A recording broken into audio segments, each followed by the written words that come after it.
Convidamos a todos a ouvir a mensagem de hoje que tem por base a segunda epístola aos Coríntios, capítulo 4, versículos 1 e 2. E destacamos o versículo 1 que diz assim: Deus, na sua misericórdia, nos deu essa tarefa, e é por isso que nós nunca ficamos desanimados.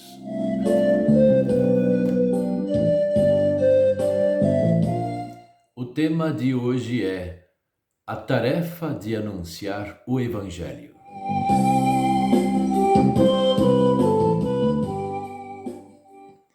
Nós acostumamos-nos a fazer tarefas quando éramos crianças, especialmente. Os professores nos pediam, faça essa tarefa de casa, aquela tarefa, para que na próxima aula possamos entender melhor o assunto e muitas vezes isso valeu nota. Mas nós também em casa aprendemos tarefas domésticas. E isso é importante que os filhos possam ter alguma tarefa em casa.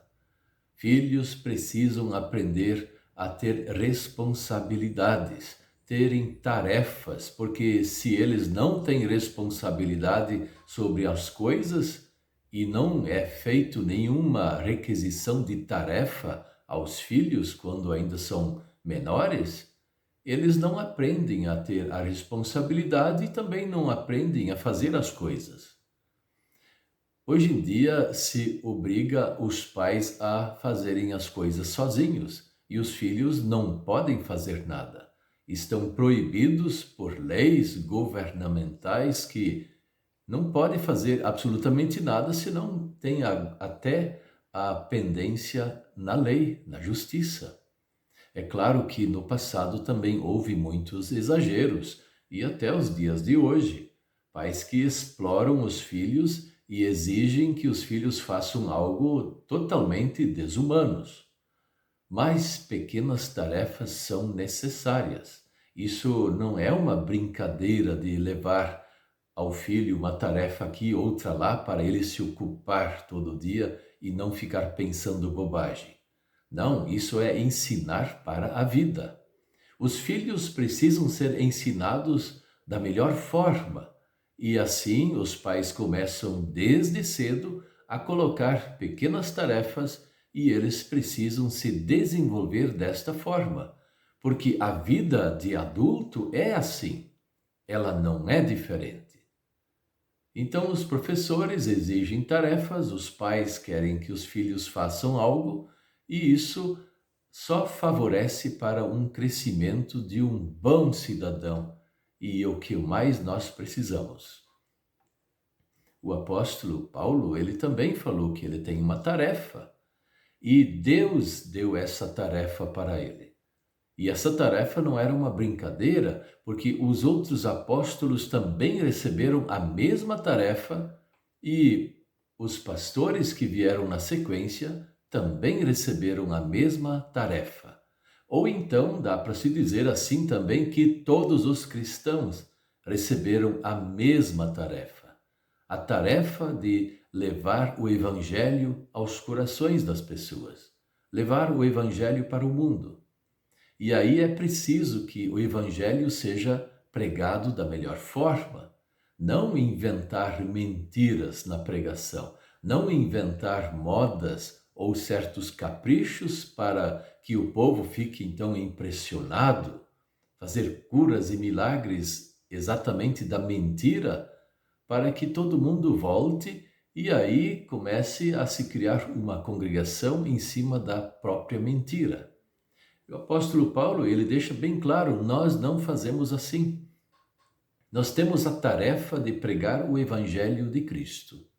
E isso nós vamos fazer. E ela é muito importante, essa tarefa, porque através da pregação, muitos vão ouvir a palavra e serem convertidos. Por isso ela é importante e nós não vamos desanimar. Nós não podemos desanimar. É necessário sempre ter isso na cabeça, sendo pastor, sendo congregado, sendo um cristão de forma geral, levar Cristo aos corações de outras pessoas. e essa tarefa ela é necessária. Assim como temos outras tarefas que nós também precisamos fazer com capricho, pregar a palavra de Deus é também com capricho, não é assim ser desleixado nas coisas que faz. Quem é preguiçoso, desleixado, não quer fazer aquilo que de fato foi encomendado a fazer, esse não tem progresso. Não tem como alguém desse sobreviver aqui no mundo ou então pregar da forma correta o evangelho. Por isso que é preciso procurar nas fontes. Pregar o evangelho é o evangelho bíblico. Não se inventa nada, somente a palavra que Deus nos determinou na Bíblia. Assim também é necessário dizer que Deus não precisa fazer novas inspirações, novas revelações para as pessoas. Tome um cuidado. Quando algum pastor, um pregador ou qualquer outra pessoa vem falar, Deus me mandou falar assim, Deus disse aquele dia para mim, Deus revelou isso para mim. Pode ter certeza que 99% de tudo isso é mentira. Nós não precisamos de novas revelações. Jesus já pagou o nosso pecado na cruz. Jesus já ressuscitou, inaugurando a nossa ressurreição e encerrando de forma vitoriosa a sua grande obra da redenção. Nós também já ouvimos que o Evangelho está sendo pregado ao mundo e apareceu para nós também. A pregação da palavra e nós recebemos a fé. Veja, isso realmente é importante. E nós não podemos desanimar, segundo o apóstolo Paulo, e também não podemos subestimar a pregação desses que inventam histórias que Deus nunca falou. Isso está crescendo no mundo e nós começamos a perder esse grande jogo da pregação. Vamos nos esforçar um pouco mais, dando bons exemplos, falando de Cristo a quem nós podemos, compartilhando mensagens cristãs, e assim vamos fazer da nossa maneira, do nosso jeito, de forma humilde, um trabalho de formiguinha, onde o Evangelho é levado de fé em fé aos corações de muitas pessoas. E isso é motivo de agradecer a Deus através de Cristo. Amém. Vamos orar? Querido Deus, nosso Pai Celestial, em primeiro lugar queremos te agradecer. Agradecer pela fé, agradecer pelo perdão dos pecados, agradecer por o Senhor nos dar a oportunidade de pregar o Evangelho ao mundo inteiro. Mas também nós queremos colocar, não que fique isso em segundo lugar, mas como um segundo ponto, de que muitas pessoas ainda sejam convertidas a Ti. Abra a porta da fé a muitas e muitas pessoas. Te pedimos isso em nome de Jesus. Amém.